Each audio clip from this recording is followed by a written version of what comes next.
E se eu te dissesse que o maior inimigo do Brasil não é a corrupção dos políticos, nem a crise econômica, mas sim algo que está enraizado no nosso dia a dia, na nossa cultura, na nossa forma de lidar com problemas e que é algo que, muitas vezes, praticamos sem perceber. Achamos que é esperteza, mas será que realmente estamos nos dando bem? Ou estamos nos auto-prejudicando aos poucos? Todo mundo já deu um jeitinho, eu, você, todos nós, mas por que fazemos isso? A resposta é simples, a certeza da impunidade. Se não tem consequência, a gente continua, mas esse comportamento gera um efeito cascata. O pequeno erro, que parece não ter impacto algum, acaba criando uma bola de neve que atinge toda a sociedade. O problema é que essa cultura do se eu não fizer, saio perdendo, cria um efeito dominó. O pequeno erro se torna um grande problema. Se um burla as regras e não sofre sanção, outros farão o mesmo. E assim, pouco a pouco, o caos vai se instalando. O jeitinho brasileiro não é um problema isolado, ele é o reflexo de uma cultura individualista.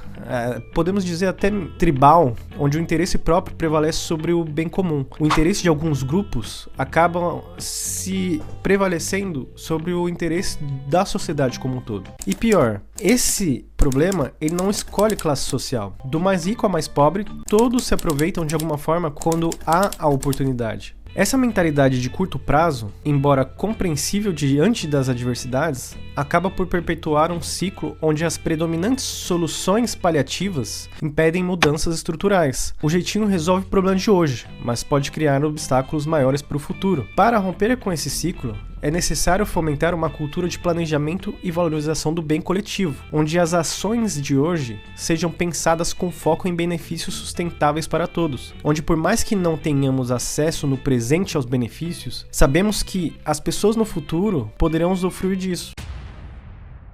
No Brasil, muitos de nós enfrentamos desafios diários que tornam a vida uma verdadeira batalha. Essa realidade nos empurra a buscar soluções imediatistas para problemas urgentes, mesmo que isso signifique contornar regras ou procedimentos estabelecidos. Essa busca por alívios imediatos está enraizada em uma visão de curto prazo, onde o foco é resolver agora, muitas vezes em detrimento de planejamentos futuros. Afinal, quando o presente é tão desafiador, como que eu posso pensar no amanhã? Como que o jeitinho brasileiro nos afeta? Quantas vezes você já ouviu falar de alguém que usou um contato para furar a fila no SUS? Parece inofensivo, até que você é um familiar precisando do atendimento e não conseguindo. E o pior, esse comportamento acaba virando uma regra e não uma exceção. E aí de quem que é a culpa? Quem nunca viu um carro ultrapassando pelo acostamento? Parece apenas um atalho, uma coisa que acontece normalmente no trânsito. Mas o resultado são acidentes, multas e um trânsito ainda mais caótico. Uma atitude que pode agilizar a vida de um acaba atrasando a vida de muitos. É a essência do jeitinho, resolver um problema imediato sem pensar nas consequências coletivas. E a gente pode até extrapolar para outras situações. A gente pode até pensar na corrupção, que ela não começa lá em cima. Ela, na verdade, é um reflexo daquilo que acontece aqui embaixo. Quando justificamos pequenas infrações, estamos alimentando um sistema onde leis e regras são apenas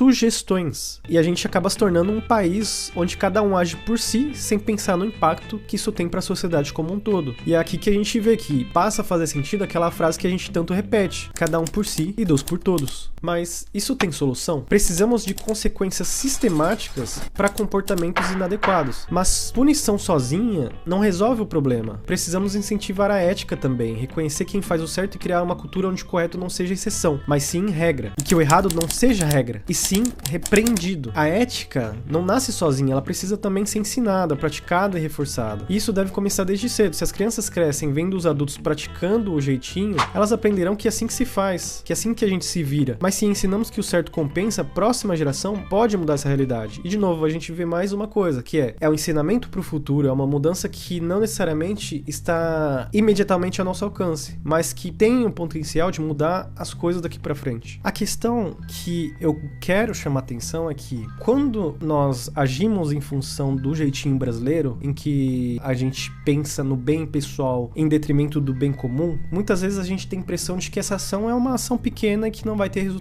no coletivo, né? Que ela não faz diferença, que pouco importa. Mas o problema disso é que justamente isso muitas vezes produz um prejuízo para a sociedade, para o grupo, para o coletivo. E pensando nisso, a gente pode também perceber que a ação do jeitinho brasileiro ela não é somente algo, uma ação individual. Não é uma questão somente do indivíduo de dar-se conta de que está fazendo uma coisa, de dar-se conta de que existe uma ética a ser respeitada e mudar suas ações. O jeitinho não é só uma responsabilidade individual, ele é uma responsabilidade coletiva. Ele depende do outro também. Daquele outro que vê que as coisas estão acontecendo da maneira errada e não se pronuncia, e não se manifesta. Então a gente vê aqui que o silêncio dos bons, ele perpetua, ele contribui para a perpetuação do jeitinho brasileiro. Ou seja, essa sensação de que outras pessoas também não ligam ou não se importam com o fato de estarmos fazendo algo errado, fortalece ainda mais a sensação de que aquilo que eu faço, mesmo errado, não faz diferença, não impacta ninguém. Então daí a questão de que o jeitinho não é resultado somente da ação individual, mas sobretudo de um conjunto de ações coletivas, do indivíduo que faz algo errado e daquele outro que vê o errado acontecendo e não se pronuncia, não se manifesta, não faz algo para mudar essa situação. E aí a gente de novo compreende o ditado: quem cala, consente.